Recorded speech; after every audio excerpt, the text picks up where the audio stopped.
Hey everybody this week, and welcome to Into the Kitchen. It was great to see you guys last week. I noticed I had thousands and thousands of questions and shares, which is just epic. I love the interaction and I love the fact that I get to be in your inbox doing this stuff.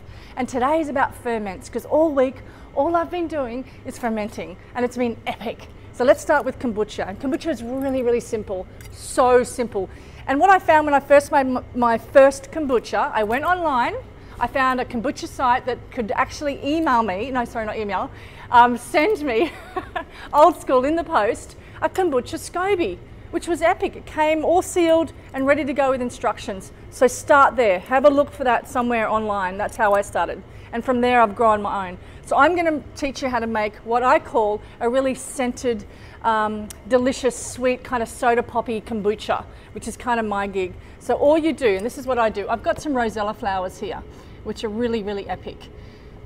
These are crazy, crazy sweet, and they have a really delicious color. And all I do is I've added them to a big pot. So a bag of Rosella flowers. So they're about, I don't know, 150 grams in here. And I've added them to this pot, and I filled this pot up with water. Check it out. I filled it up with water, which is really cool. And I've added sugar, pure sugar. So raw sugar or coconut sugar, either. I prefer raw sugar, raw cane sugar. And I've made this to the taste that I like. So it's actually quite sweet. So I'm making a big cup of tea without the black or the green tea. Really interesting. Then I've boiled it. It's come to the boil, it's simmered away, it's done its thing. I've turned it off till it's completely cold, where I can wrap my arms around it and it's all ready to go. So this is one big ass cup of tea. And then I'm gonna pour it into my big jar that I got for about $3. You can get any type of jar, pretty much anywhere, right? And it's really super, super, super cooled down. It's not warm at all. Then I've added my Scoby. Now check this out. This is where things get really weird. Don't freak out on me. This is a bacteria, and we're all made of bacteria, and this looks really weird. This is like this symbiotic, this is just, I can't explain what this is, but when it comes to this, which is a sweet tea, and the yeast in the air, apparently there's yeast in the air, ferments this, which is really really unusual, but it's amazing taste. And I put the Scoby into here, and it does two things. It either floats or it sinks to the bottom.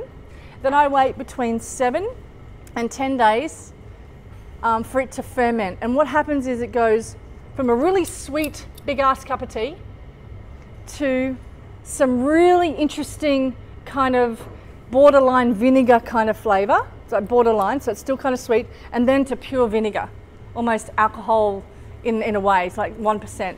So I grab it when I feel that it has that kind of texture, flavor of between sweetness and vinegar, okay? And it depends on where you live. I live in Indonesia, so here it's kind of like warmish, so it takes like, 7 days. In Melbourne, it will take a shorter days, but follow the instructions.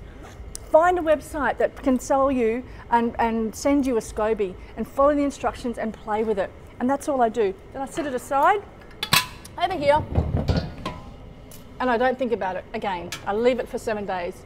I have a look at it every now and then. Check it out. It's like an animal floating around in the bottom. It's just amazing. Absolutely amazing. Really quite incredible. Really incredible. I love it. I'm just staring at it actually. I'm going to drink some. I'll see you guys next week. I love you.